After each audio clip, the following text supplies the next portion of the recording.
This is very nice. Okay, hi guys, how are you? My name is Janet and welcome to my channel. Welcome.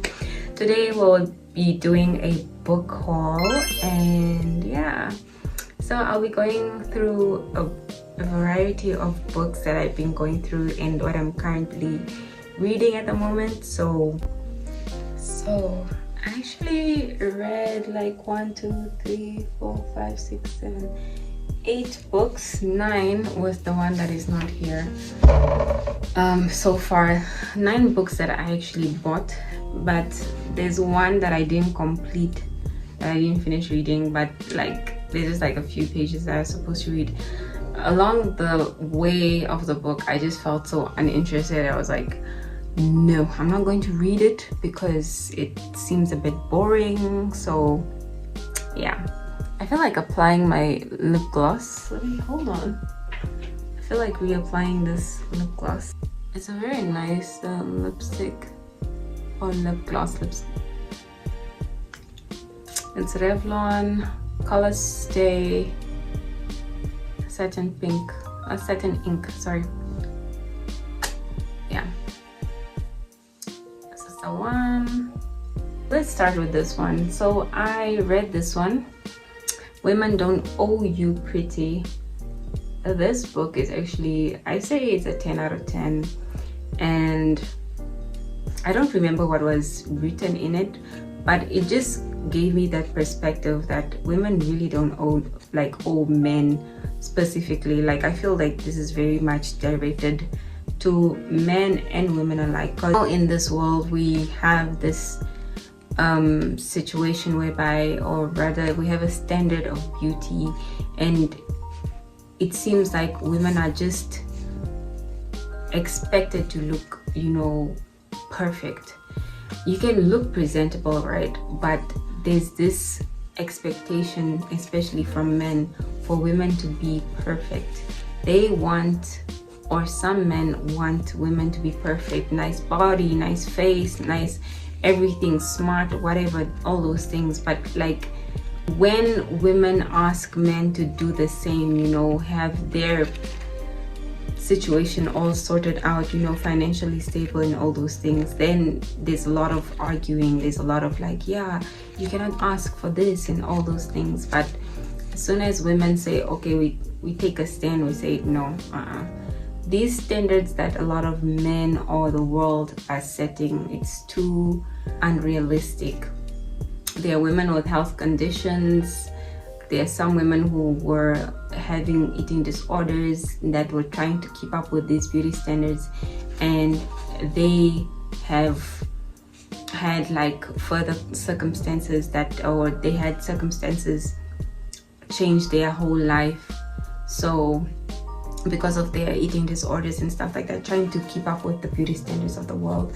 There are women who went for BBLs because they think that, or they thought that men are the, you know, just to, or to try to get to have that male gaze or whatever, like that type of thing. I don't know what it's called, but they wanted to be the center of attention, or they wanted to capture someone's eye. They wanted to make sure that, okay, like, let me be the main character, get a BBL, that type of thing.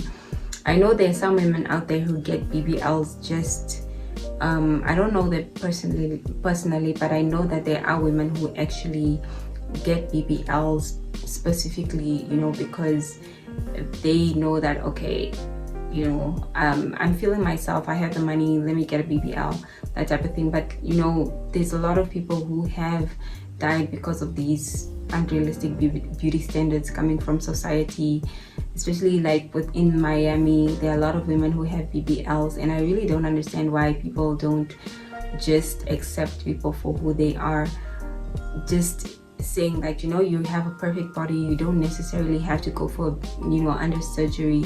You don't have to go on the table and or rather under the knife and get these procedures. You can just easily just work out, no matter how hard it takes, no matter how many months it can take just to get like that perfect figure that you have. And there's also certain like cosmetic procedures that you can go through that can actually help enhance the muscle, I don't know, they have these machines that actually help with toning the muscles.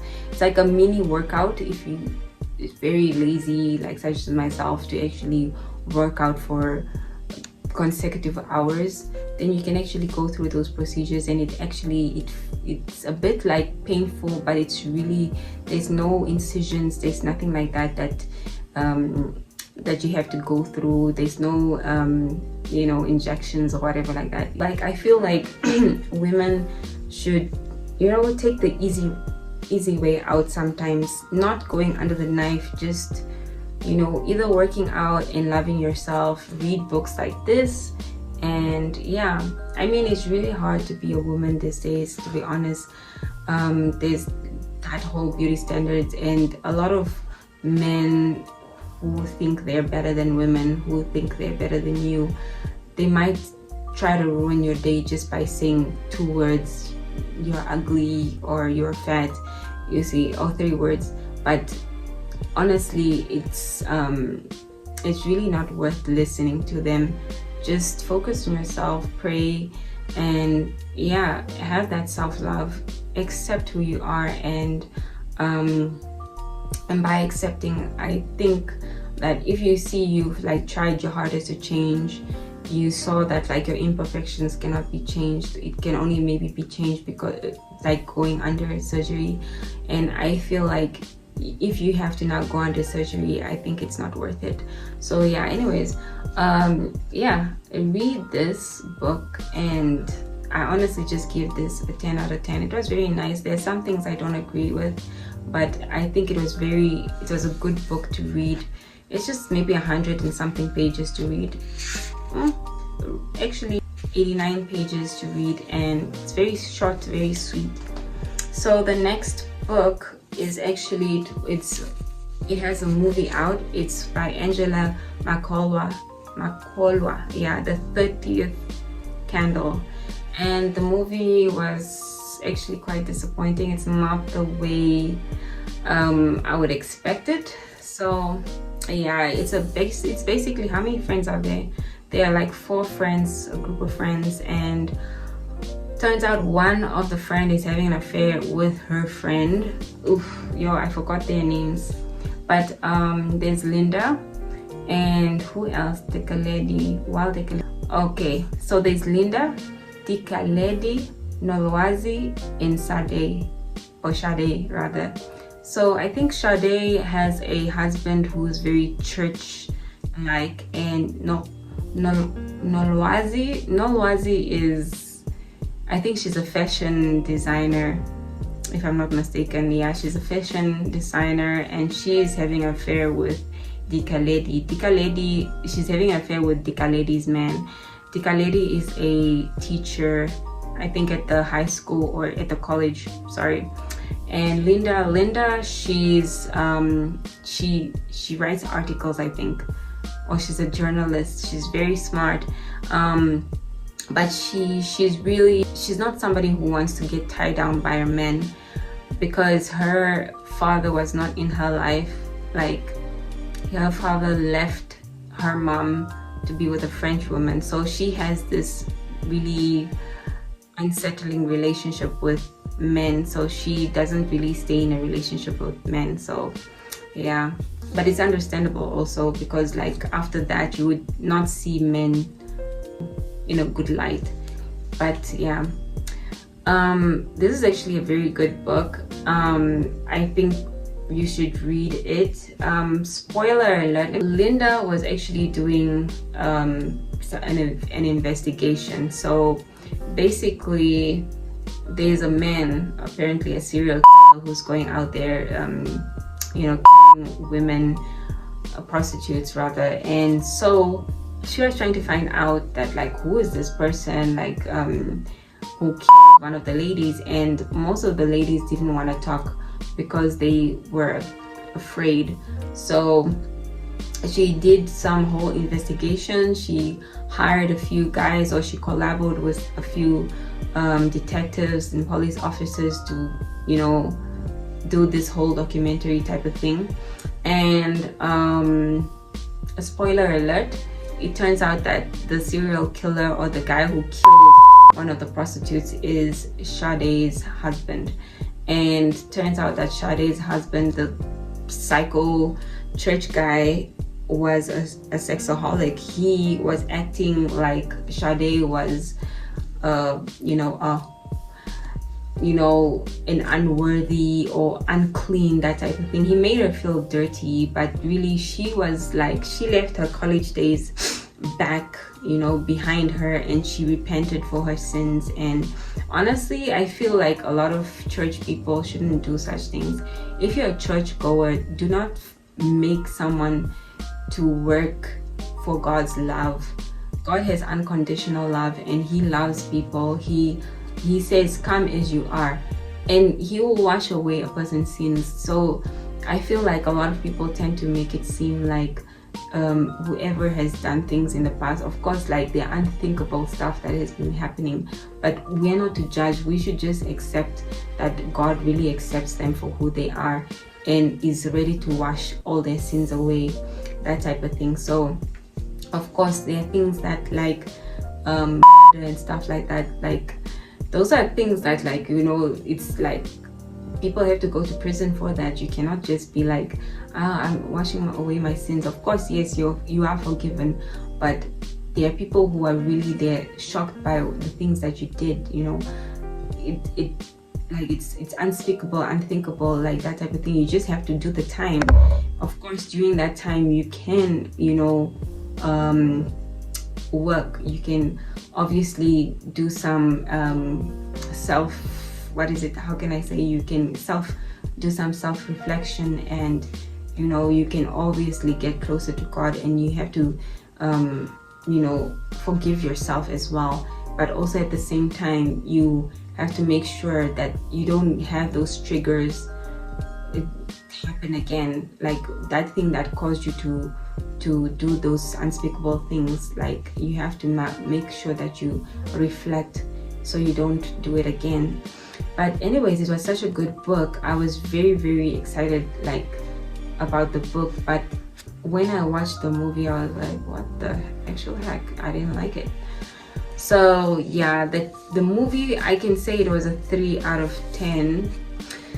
But the book is definitely a 10 out of 10. She really knows how to write. Her pen is spot on.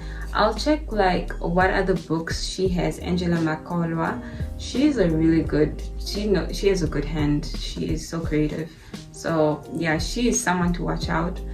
South African author, I think in Joburg, I'm not sure. Yeah, she lives and works in Joburg. And yeah, one of her other books is Red Ink. I'll just show you. I have the other one. Highly acclaimed debut. This was followed by The 30th Candle, first published in 2009. Her third novel, Black Widow Society, marked as a return to a thrilling crime-ridden world. Okay, so there's actually another one, Black Widow Society, that I need to read. So yeah, but she also has another one that I have literally 3 of her books here. So I'm actually basically a fan, So this one is Red Ink, by again Angela Makolwa. Red Ink is basically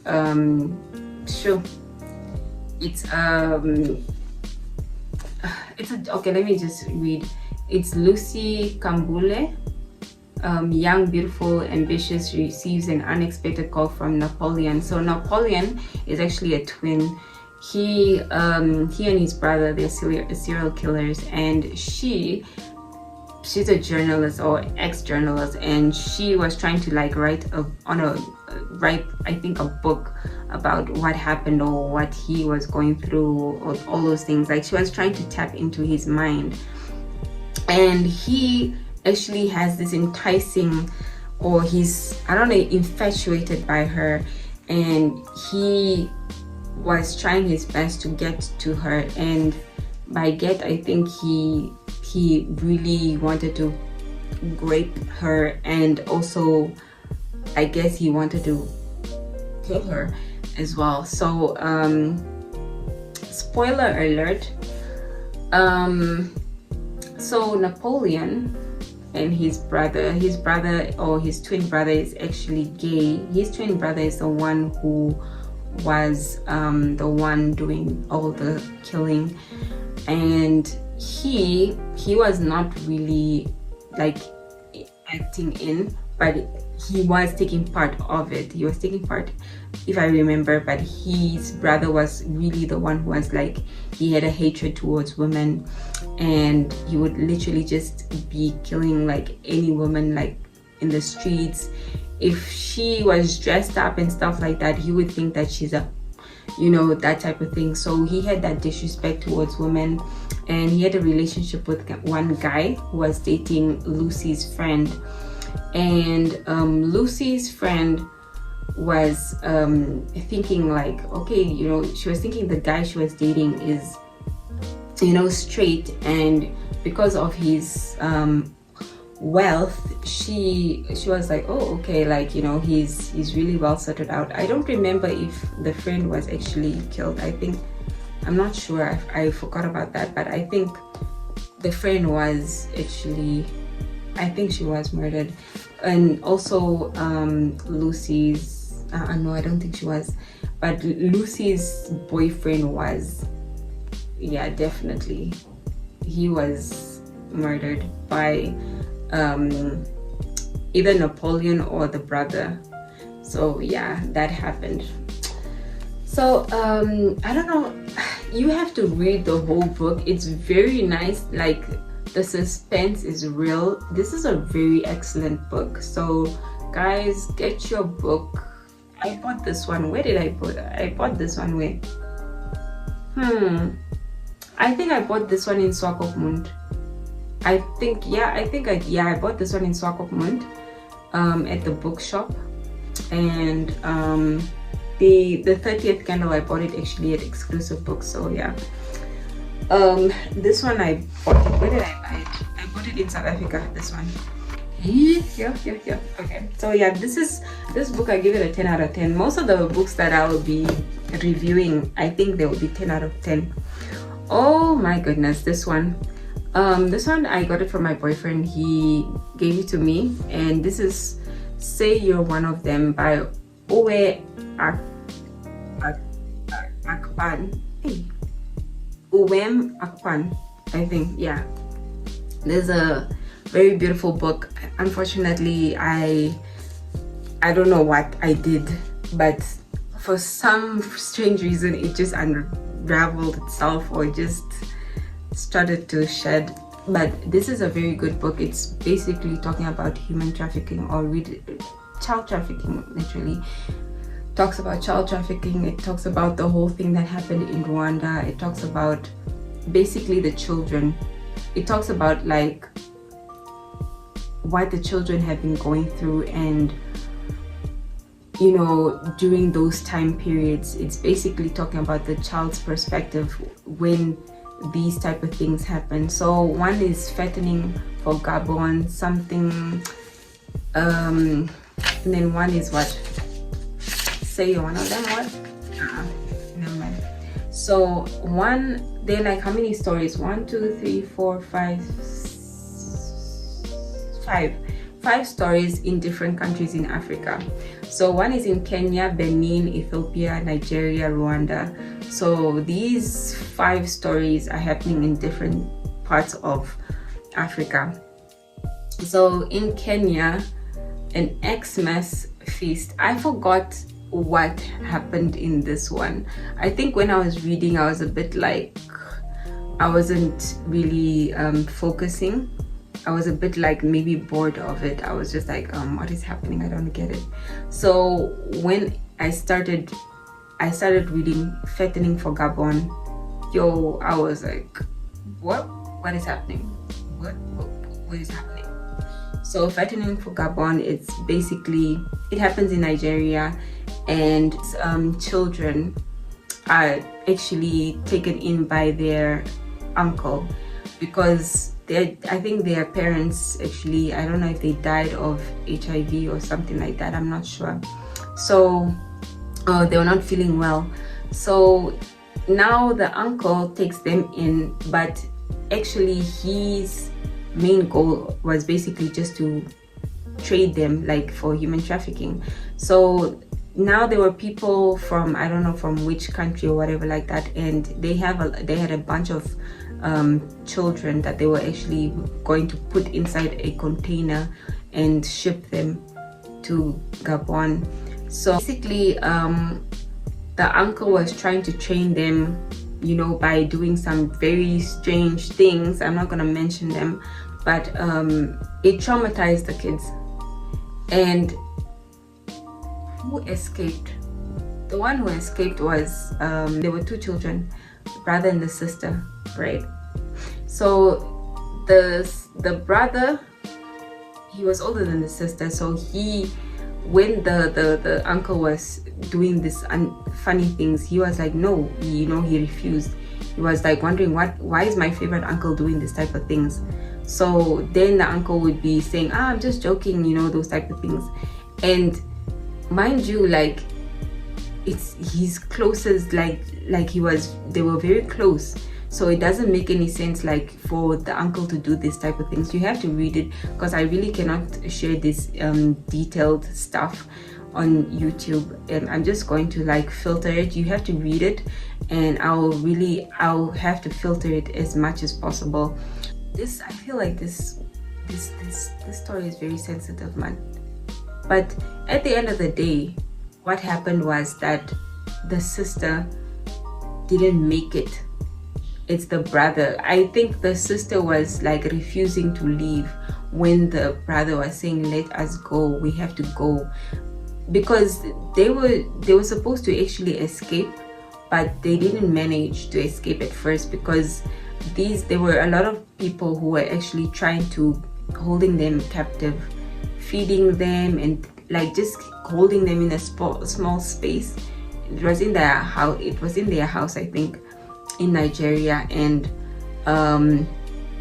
if they were training these kids to stay in that small space, you know, preparing them for the container that they were going to be transported in. So now they were trying to like make the children get used to that type of thing, like peeing and pooping in that same area, and then trying to also teach them how to do those, you know, disgusting type of things with grown-ups. So it's just it's a very sensitive book, I kid you not. That's why I actually there's a video that I actually posted, and it showed somebody's tweet saying that, like, you know, imagine you know, when that the Siaga thingy came out, and people were like quite shocked that these fashion industries are talking about child pornography. And it's not surprising to a lot of people, such as myself as well, or including myself, because I've been through that rabbit hole about the whole trafficking situation, so especially with the kids.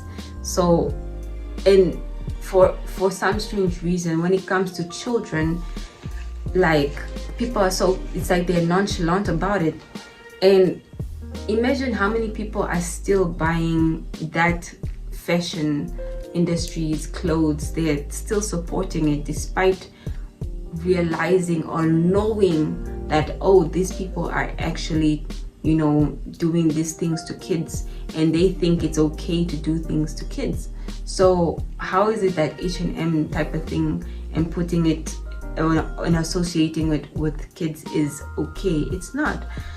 Those type of things are for, I don't know, psychopaths. I don't know. But anyways, read this book. If you love to protect children, you're an adult, you are a mother, you're a father, you're family oriented, you're an uncle, you're a family member who just doesn't like this type of things happening to children, read this. I kid you not, you'll cry, because honestly, a child should not go through it. And you know, it's worse if you read online or you watch the videos online of what's happening to children in Congo, you will actually cry. It's very sad. I give that one a 50 out of 10 because it was so down to earth. It's a very down to earth book, and I think every single person needs to read that book. You need to read it. So another book by Angela Makolwa, The Blessed Girl. I actually hope if there's a movie coming out, they really have to make sure that yeah, they have to make sure that this book or the movie is the best, because this book is basically, if you see Blessed Girl, you already know that it's about a girl who is a, what did they used to call, I don't know, but anyway, sugar baby. You can say it's sugar baby, but I forgot the other term that we used to use as Africans. Slay queens, yeah. So basically, who is her name? What's her name? I forgot her name.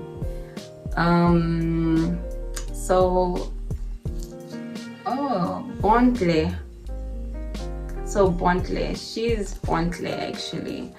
She's very beautiful. Apparently she's light in complexion, you know.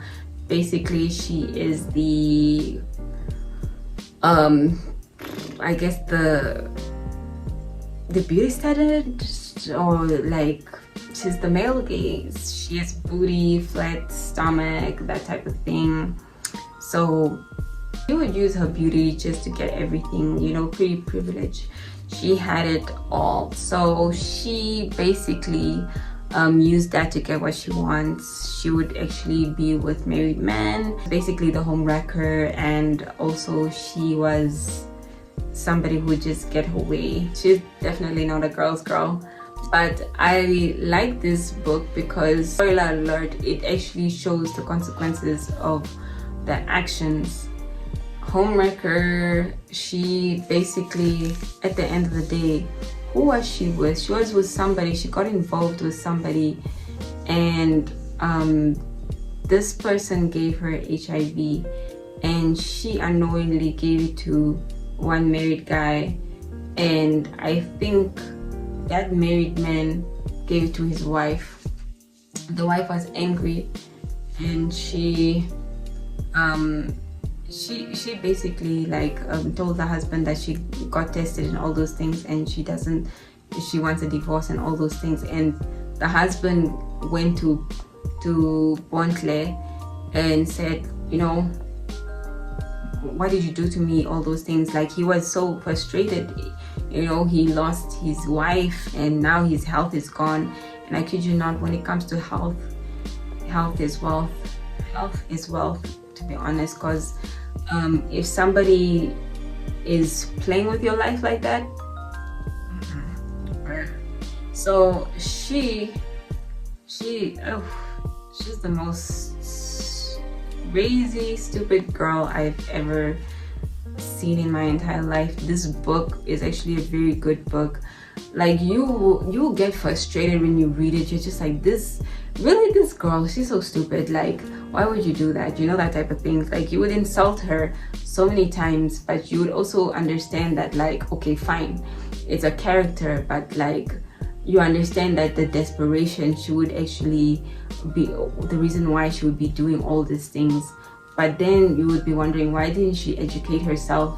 She knows his consequences to just being with anybody, you know. Like, if somebody was so mad, like if there was an angry wife, they would literally hire a hitman. So luckily that didn't happen, but maybe it did, I don't know. Yeah, I forgot what happened in this book, but I just know that she was in a wheelchair. I think she was involved in an accident, and yeah, she contracted HIV and AIDS. So yeah, her whole beauty went away, and her mother was just saddened by what happened to her because she's not that girl anymore. So yeah, unfortunately there was a sad end for her. So this is like a spoiler alert for almost all the books, but some of them I don't remember what happened, especially for Say You're One of Us. I don't remember all the 5 stories, so you'll have to read it. And yeah, this one, Into the Water, to be honest, I think it was very, very slow. It was it's basically based in Scotland. I remember that this story is based in Scotland, and I had to make sure I read all these things in my head with a Scottish accent. I was like, yes, this book is quite dope. I think they dragged this whole thing a little, like 500 pages is a bit too much, man. This 400 pages is a little, it's too much. I didn't even finish it, so but someone died, someone was killed, I don't know. So let me just read. Okay, just days before her sister plunged to her death, Jules ignored her call. Now Nell is dead. They say she jumped, and Jules must return to her sister's house to care for her daughter and to face the mystery of Nell's death. But Jules is afraid of her long buried memories of the old mill house, of this small town that is drawing in secrecy, and of knowing that Nell would never have jumped. So there's a lot of suspects inside this book, and I think I don't know who is the suspect. I forgot the names because this book was literally so long, but I'll have to actually finish this book. I want to read the few pages of this book and see who actually, did that to her sister, because like it doesn't make sense if you know that your sibling is not suicidal. So you would definitely question, who was she around with, who did this, or who triggered this type of thing if she did commit this act. So so far I can say this was a 7 out of 10 or 7.5 out of 10. It's a good book, right? But I think it was very much dragged. It was dragged so much, like honestly, 400 pages, bruh, no. But I was reading, and then I also zoned out when I was reading the book, so I was like, no, it's too much going on.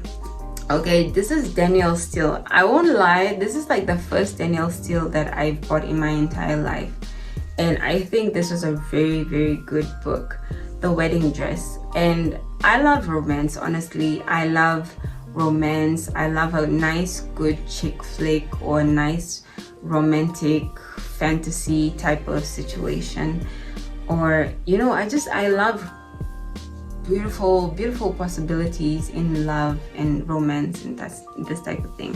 So basically it's okay, so okay, let me see.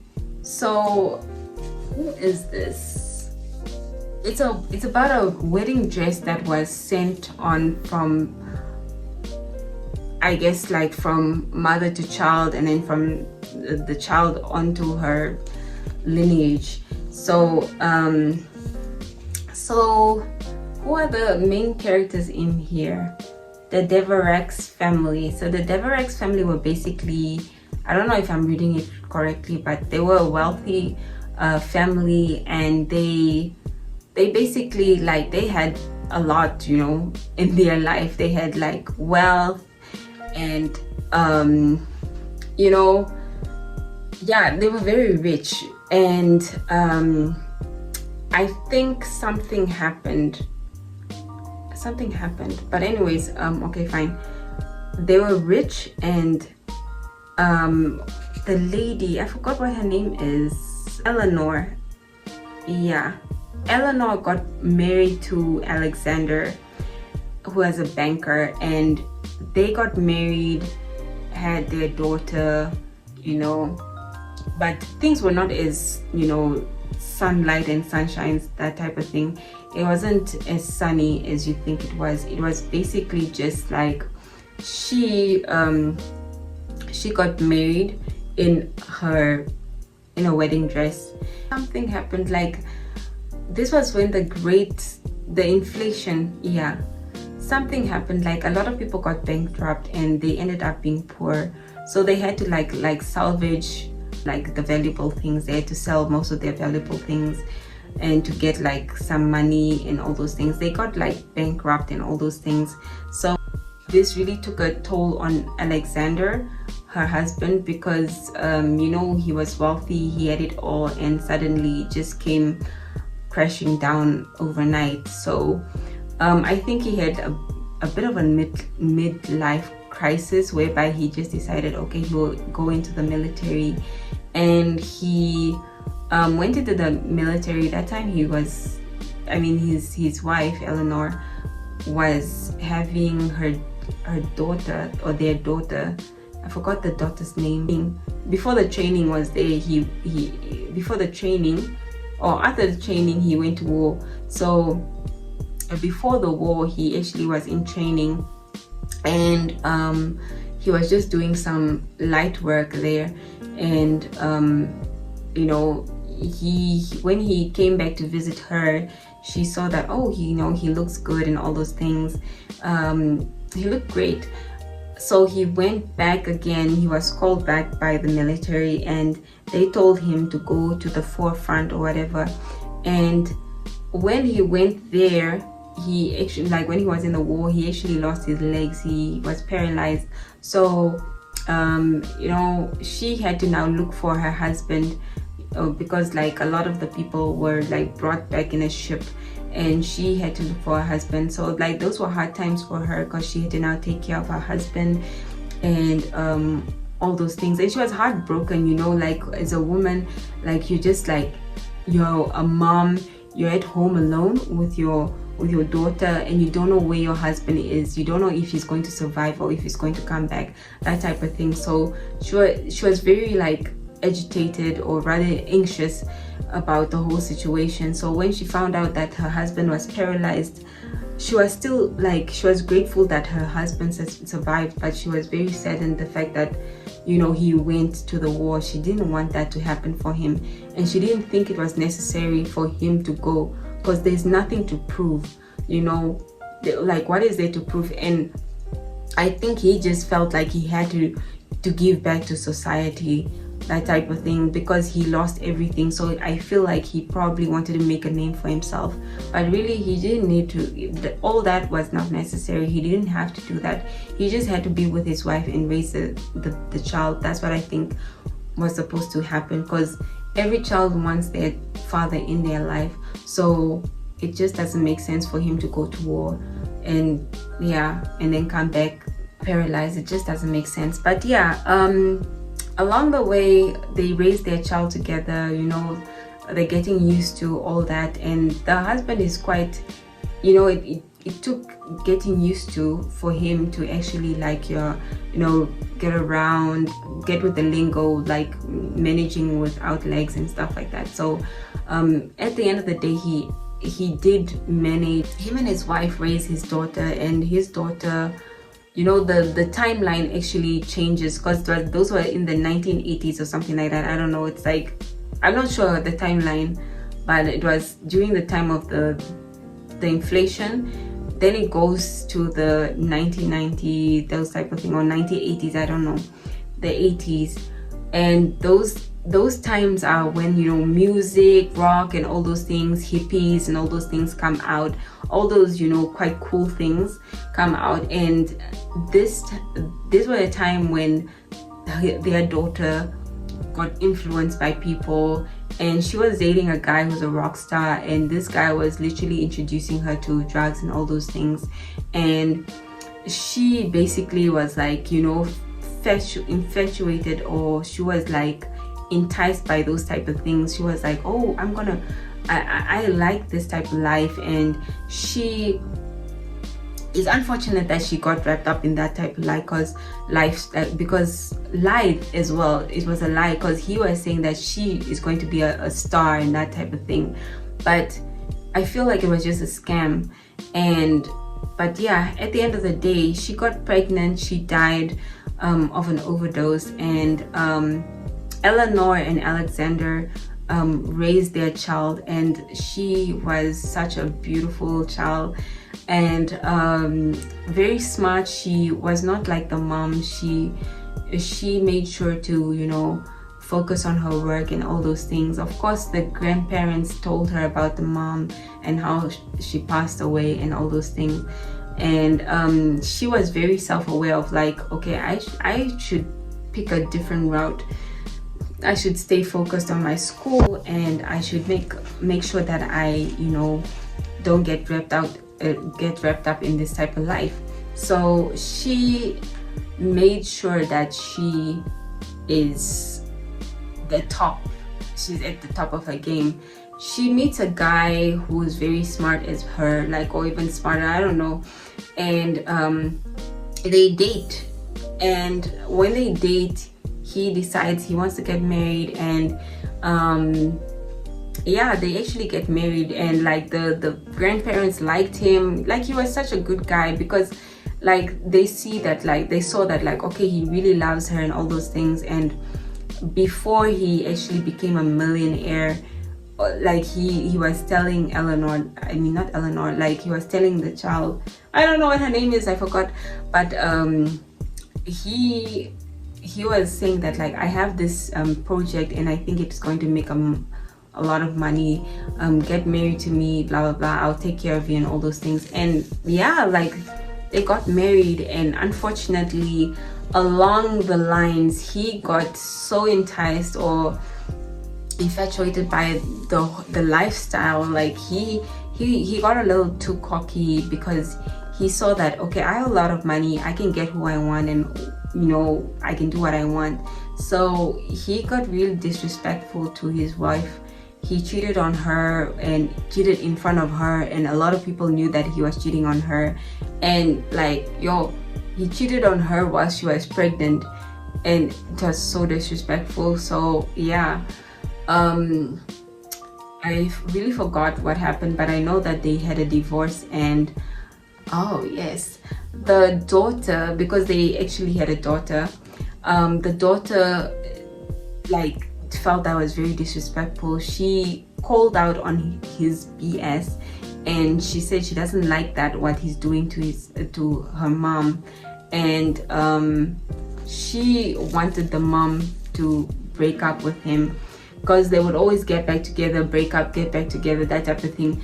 And the mom was like, no, I'm not gonna do this, I'm not gonna be with you anymore, that type of thing. So she was done with his BS. So it's such a good book, honestly. Thank God, like her the daughter from Eleanor's grandchild's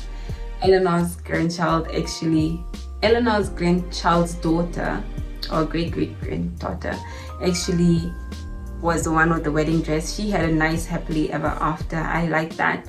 And it's very unfortunate that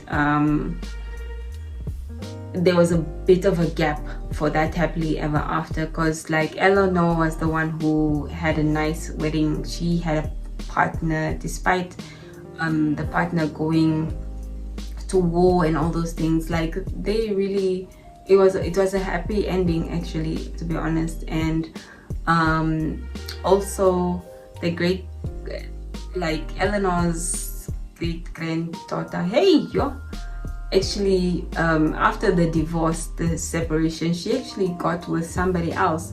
Like she met somebody that she likes, and he appreciates her. So yeah, it was a very handsome guy, I think with gray hair, I'm not sure, like, but he was really handsome. And the father, her ex-husband was kind of jealous, yeah, about that. But yeah, I'm just glad she just left the jigaboo behind. So this is a very good book.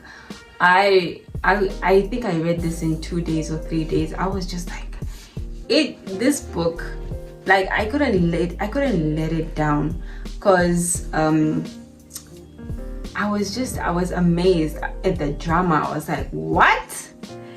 The audacity, cheating in front of your whole wife, or cheating in front of your wife who's carrying your child. So that was crazy part. Okay, so this book actually it was interesting, but and then it also like it got uninteresting. It's a very good book, but also it's not really a book for me. There's a lot of like magic in it. There's a lot of creatures and stuff like that, demons and things like that. A Reaper of Souls by Rena Baron. Okay, this book is centered around what? Okay, let me just read you the back of this thing. After so many years yearning for the gift of magic, Ara has the one thing she's always wanted, but it comes to at too steep a price. Now the last surviving witch doctor, she's been left to pick up the shattering pieces of a family that betrayed her, a kingdom plunged into chaos, and a love that can never be. While Ara returns to the tribal lands to search for survivors of the demons attack, her beloved Rujak hunts down the remnants of the demon army and uncovers a plot that would destroy what's left of the world. The Demon King wants Ara, and if she and Rujak can't unravel his scheme, he will destroy everything and everyone standing in his way. So Ara and Rujak, I think their love is so impossible, because I think her magic cannot her magic can destroy him, and so they literally cannot kiss, they cannot touch, nothing like that. So Ara, I don't know, Ara I think could hear the Demon King in her head. So the Demon King was trying to like entice her, trying to convince her to be on his side, because her magic was quite strong, and I think that she was like basically like the alpha in that magic world or whatever it is. So yeah, she actually she managed to like resist the Demon King from influencing her. And I think at the end of the day, there was somebody, I'm not sure if it's Rujak's brother. I think Rujak's brother was probably the Demon King or something like that. There was something, a very big reveal at the end of the book. But yeah, everything went back to normal, like good things happened, I guess. Yeah, that type of thing. But yeah. It was a okay book. I'll say it is a 7.5 out of 10 for me, because there's so many Reaper of Souls books, and I just read in the middle. I was like, what is this? So this is book 2, and book 1, I don't know where's book 1. So I took this book because there was a Namibian singer who was showing this book on his WhatsApp, and I was like, okay, I'm work like that, so let me just get this book and read it. So yeah, I read it. It was okay book. It was an okay book. I'm not really into magic stuff like that and demons and blah blah blah, but it was an okay book. I really cannot tell you much about it, but I did finish the whole book. And like the thing is about me, sometimes I will read the book just to finish it, but I won't have any interest in it. I'll read the thing, I see what is happening in the book, but really I'm just like, okay, I'm not like impressed by it, and it's not my thing. I just tend to come to terms that, okay, this book is really not for me. Like, what am I doing here? I'm reading the 48 Laws of Power right now. It's been a while since I actually read the book. I've been lazy to read it because of Yeah, I was just lazy to read it, duh. Because I don't know, it's 400 and something pages. I'm supposed to read it like 50 pages per day. I'm supposed to be done with this book actually, because normally like I always read like 50 pages a day. Like that's what I normally do. Like if it's 400 pages, then I divide it like 50 divided by 400, then like I get my amount. Maybe it takes me 7 days or whatever days, like 2 4 6 8. It will take me 8 days to finish the book. So this one is supposed to be, I was supposed to be done with it by now, and I was supposed to read other, I have a bunch of books that I can actually read. So yeah, yeah, so thank you so much for watching my video. That's my book review. It's an hour, guys. Yo, I'll be editing bits and pieces of it out because it's a long video. And yeah, thank you so much for watching my video. Don't forget to like, subscribe, and yeah, share my video if you want to laugh, like, hey, you are wrong on this side, that one is not right. You can correct me. Just type there, write a comment there, and just share your books. Like, what books did you read in the past, and what books are you reading currently, and do you think they are good books? Do you think they were bad books? Or rather, also give me your worst and best book that you've been reading, like in this 2024 and also 2023, 2022, you know, along the years. Which ones are your best and worst books? So yeah. Also, don't forget to follow me on Twitch. I'll be streaming almost every day, Mondays till Fridays, Saturdays and Sundays. Yeah, I'll give you the schedule, but like normally I'm actually, like, since I figured out that happy hour is actually connecting to my PlayStation, my man actually fixed the whole thing. So yeah, guys, get you a boyfriend, guys, get you a man, get married, guys. You cannot do it alone. So yeah, he figured it out for me. He said, no, like, just do this and this. So yeah, it connected to my PlayStation. Imagine, I could have maybe had like at least 50 followers on Twitch, at least. But I have so far 7 followers on Twitch. And guys, thank you so much for following me on Twitch, guys. Thank you. I'm so thankful. And I always have one viewer on Twitch who's supporting me even when I'm blundering, when I'm doing my gameplay. Yo, the support is real. The person is not writing anything, nothing like that. They're just watching me do my blunders. But I hope it's not a bot. I hope it's really a person. Like, I hope it's not just, yeah, I hope it's not a bot. So yeah, anyways, stay tuned for more. I will make more videos. I don't know what videos, maybe about games tomorrow. I'll see. I actually have now the energy. Today I didn't feel as jolly, so I thought that making a video would actually uplift my spirit, and it did. So yeah, thank you, God Almighty. So yeah, we thank God. Okay, God bless you. Take care. Peace be with you. Bye.